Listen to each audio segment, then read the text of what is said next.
بسم الله الرحمن الرحیم. بسم الله الرحمن الرحیم.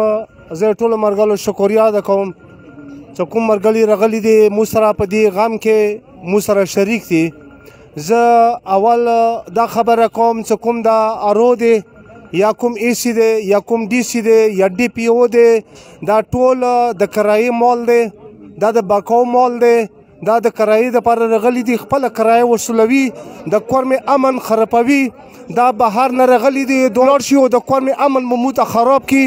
خو د ما د کارکون نه دا درخواست چې څو پرې مو درته کال نه دی درکړی وره پورې پر امن اوسېږه. خو دا هغه خلک دي پښتو کې یې چې خار بي پیر کوتاکي پیر، خو دا بغیر د کوتک نه سمېږي. دا ارو دی که ای سی دی که ډي سي دی که ډي پی او دی. او زه کارنیل صاحب ته هم دا درخواست کوم چې کارنیل صاحب د تا زیر سرپرستي مو سره دا هر شی وشو، دا الیکشن مشکوکو، دا نوستي په خپله باندې هغه ووټونو باندې ټپې وایي، دا مو ته نه دي منظور، نه دي منظور. چای د دې باندې مو سرونه لوړ شي که د مو څه ځای کېږي. دا نن نه بعد مو دا اعلان دی چې دا الیکشن مو ته نه دی منظور. خو کارکون ته چې مو څو پرې کال نه ویر کړی، د جمعیت امیر کال نه ویر کړی، د چا په خبرو باندې نه راپاڅېږو. مو امن ساتو، د امن نه مو دی، دا د ارو د ډي سي او د ای سي علاقه نه دی، د خپلې علاقې امن به زه خپله ساتم. خو که دا شی نه وي انشاءالله چې دا ډي سي او دا ای سي دا به انشاءالله خړه پرتوګه وړي د کور مې نه،